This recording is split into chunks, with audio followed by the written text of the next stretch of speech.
Bapak, Ibu, saudara-saudari sekalian yang terkasih di dalam Tuhan, menjelang hari raya Santa Perawan Maria diangkat ke surga, liturgi menghantar kita untuk semakin mampu menangkap misteri Maria diangkat ke surga. Bacaan-bacaan kitab suci yang baru saja kita dengarkan, terutama dari bacaan Injil, memberikan nuansa yang lengkap mengapa Santa Perawan Maria diimani oleh gereja, diangkat ke surga jiwa dan raga. Injil Lukas mencatat bagian ini terdapat di dalam beberapa peristiwa yang mendahuluinya. Yesus menyembuhkan beberapa orang sakit.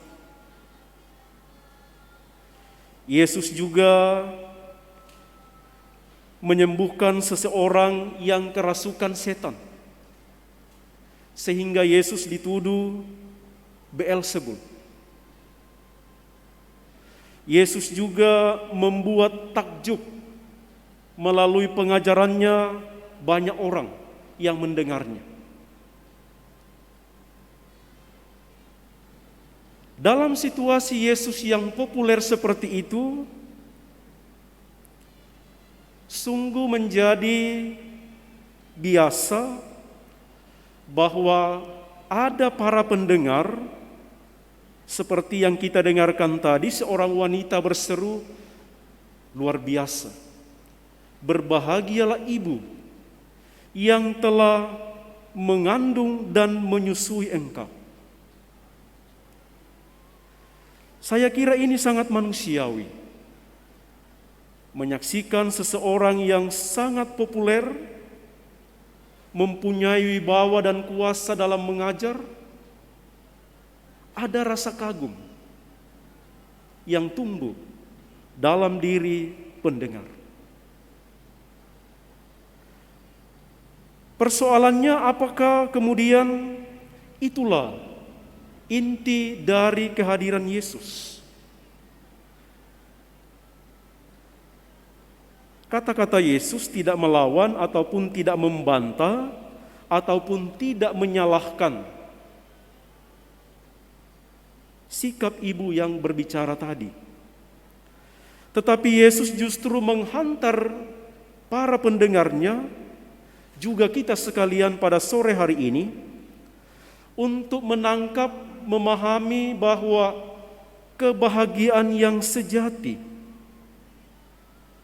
seseorang disebut berbahagia ketika ia sungguh merasa dekat dengan Allah. Dan syarat yang disebutkan adalah berbahagialah ia mereka yang mendengarkan firman Allah dan memeliharanya.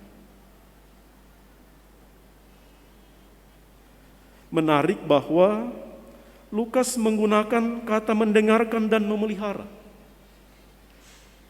Ada unsur, ada tindakan, ada aksi dari pihak manusia. Mendengarkan dan memelihara. Itu berarti bahwa setiap pribadi, siapapun dia, ketika ia dengan rahmat yang dia terima, mau mendengarkan firman Allah dan memeliharanya, itulah orang-orang yang disebut berbahagia. Dan saudara-saudari, kita manusia bisa melakukannya. Kita sebagai manusia bisa mendengarkan firman Allah dan memeliharanya. Karena Maria telah memberikan tanda, bukti, contoh bahwa siapapun melalui rahmat yang ia terima dari Allah, mampu mendengarkan firman Allah dan memeliharanya. Maria dalam ketaatan dan kesediaannya, "Aku ini hamba Tuhan, terjadilah padaku menurut perkataanmu,"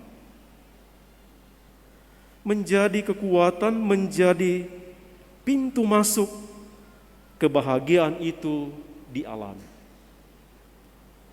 Maka ketika kita akan merayakan hari raya Santa Perawan Maria diangkat ke surga, letaknya di sana.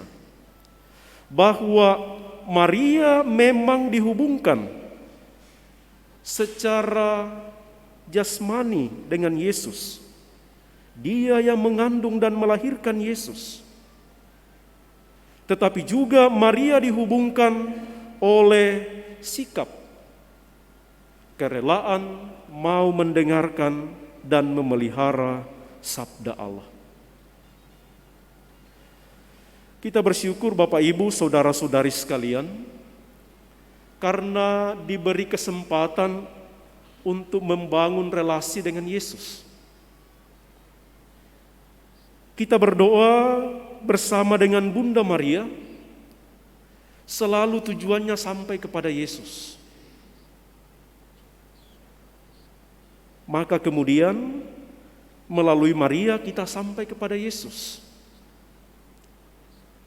Maka ketika kita membangun relasi, membangun hubungan dengan Yesus, dan kemudian relasi itu terjadi, bahkan kemudian dikonkretkan dengan kesatuan kita secara konkret dalam sakramen-sakramen gereja, dalam Ekaristi terutama, kita mempunyai harapan yang sama.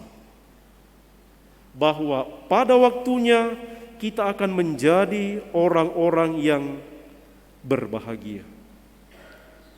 Dan saya yakin Ibu Bapak kita semua yang hadir di sini berusaha dan berjuang menjadi orang yang mendengarkan sabda Allah. Tidak hanya mendengarkan, tetapi juga pasti kita berusaha untuk melakukannya dalam hidup sehari-hari. Setia sebagai orang Katolik di tengah-tengah kesulitan dan tantangan sehari-hari. Setia menanggung derita pengorbanan-pengorbanan demi iman kita kepada Allah dan juga demi membangun, memelihara relasi dengan Yesus, menjadi tanda bahwa kita memelihara sabda itu dalam hidup sehari-hari. Maka mari kita mohon dalam perayaan Ekaristi ini, mudah-mudahan kita menjadi orang-orang yang sungguh menikmati pengalaman berelasi dengan Yesus, dan kemudian sungguh menyadari dan juga tabah dan setia di dalam menghayati relasi kita dengan Yesus itu. Semoga demikian.